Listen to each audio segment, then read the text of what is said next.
Herodotus. Swimming was proverbially an accomplishment as basic as spelling, according to Plato, who alludes obliquely to a form of backstroke in his Phaedrus. But the ability was not universal. Herodotus. Onomarchus's Phocaeans were proficient enough to attempt escape by that means, Diodorus Siculus, only to be captured by Philip of Macedon's Thessalians and put to death by drowning. Several writers, Plutarch, Timaeus, Nepos, Diodorus Siculus, warn against the dangers of trying to swim while wearing armour. Okay. That was that. And now, I think we've just reached, I should have mentioned this earlier, I think we've reached the compost heap.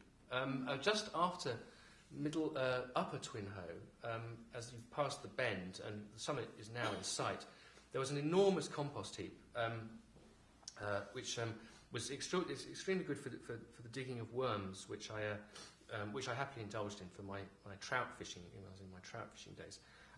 The compost heap was approximately 30 feet long, about 10 feet deep, and its highest was 6 to 7 feet high, and composed of a mixture of manure and straw, as you will probably know, and there, of course, were the worms as well.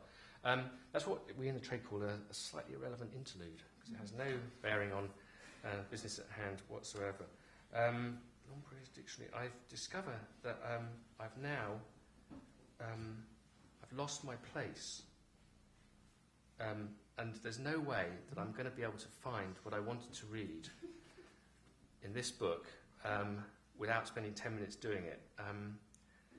So it looks like we're going to have two unrelated interludes. I think I'm going to have to abandon Lampreys Dictionary. There's no way that I'm being... we're not going to get to Lower Twin Hoe. I'm sorry about that. We're going to have to move to the second part of the programme. Could you? Yeah. Okay. It's... do you actually know this book? Okay, it's the share book. Oh, what is it? I found it. Oh, Christina Miletti. Later on, I'll be sawing her in half and restoring the halves as well. It was brilliant. It was brilliant. Okay, I want you to read. I want to read you. It's a long book, so I'm going to go short. I'm going to read you a sentence. It is, however, the longest sentence in the book. It starts off. As it starts off, it was inspired. Not many sentences have their own inspiration, you know, but this one does. It was inspired by the state of my desk while I was writing it, and it basically charts the passage of a piece of administrative bump through the bureaucracy of late 18th century France. Not immediately relevant to our purposes tonight, nevertheless. Anyway, here we go. And so, the Cherbourg petition was dispatched with other official correspondence back to Paris and the offices of the Marine Board, where, moved by stages from teetering heaps to dishevelled piles by way of neatly labelled mahogany drawers, overflowing bureau desks, lacquered memoranda trays, and ormolu Louis Quinze side tables, pressed into service by the sheer accumulated bulk of neglected requisition orders, rejected tender offers, minutes of meetings for projects abandoned years before, outlined plans of schemes so far in the future that the technologies to execute them had yet to be invented, treasured thumbnail sketches and speculative costings of notions dear to the hearts of successive directors, past, present and even future, infantile executions in bright crown coupled with the endemic nepotism of the Marine Board's policy on directorial succession support this last. All of this, filed, indexed and cross-referenced under classification systems devised uniquely by a succession of independent-minded secretaries who had overlaid them one on the other until every item was enshrined in a category of which it itself was the only example, and the whole farrago resembled nothing so much as a bone china tea service dropped from height onto an adamantine and unyielding surface, such as a block of granite. The petition quickly came to the notice of Monsieur Bougainville, who recognised at once that this was a matter for his trusted lieutenants, Mrs. Deluc and Protagoras, en route at that moment between Cherbourg and the port of La Rochelle, where, weather permitting, the petition would be waiting for them on their arrival, which it was. Thank you.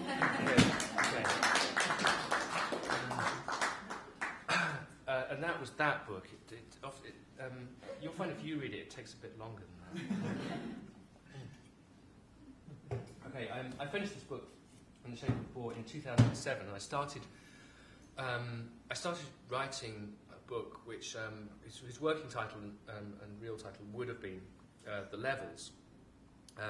There's limited point in me describing to you the ins and outs of it, but it was to say the least a large project. It took in 600 years from about 400 AD and the end of the Roman Empire to 1981, which was when I left a town called Bath, coincidentally.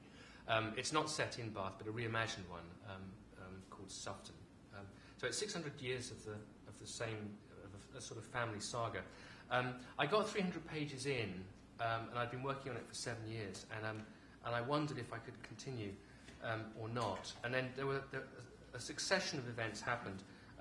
One of them being me sending it out to auction, and in the midst of that process, for a number of different reasons, I pulled the book out of the auction, which wasn't complete nor successful, and abandoned it.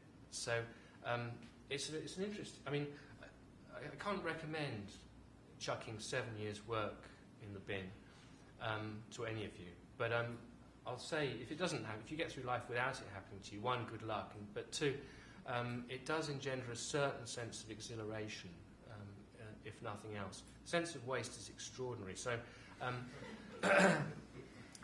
there's nothing. No one else is going to hear this stuff. I mean, some editors in London read parts of this, and you'll hear it tonight. And then that's it. Then it goes in the drawer and then to be lost forever.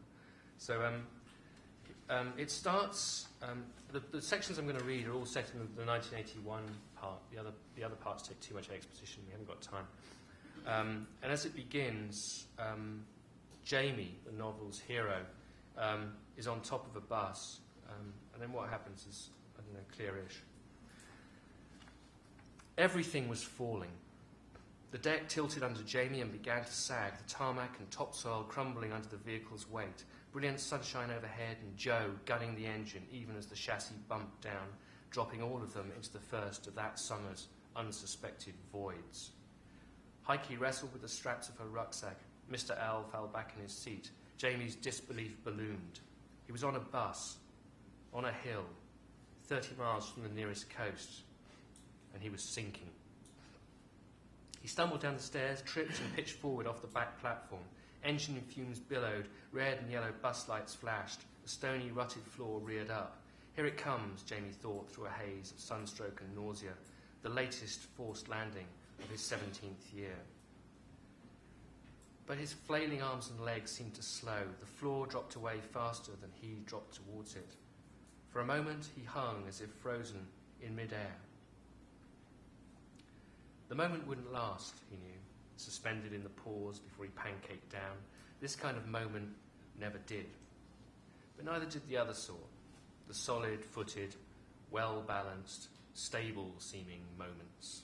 They didn't last either. The ground was no guarantee against the planet's trapdoors. I'm back, he realised. I'm here again. Where he is, of course, is his childhood, which is spectacularly unsuccessful. I'm going to read parts. The locus classicus of a dysfunctional family, and this one is without doubt that, is of course. I mean, the defining ritual of that event is having Sunday lunch with your grandparents. It's so this is that. There's a little bit of housekeeping. Sucky pudding is the local delicacy, if you can believe such a thing. Jessica, I'll come back to Jessica, but Jessica is the town belle, as was. This is one of the few points in the novel where the word buffalo is mentioned, which has slightly influenced my decision. And I apologise about the remark towards the end about Americans.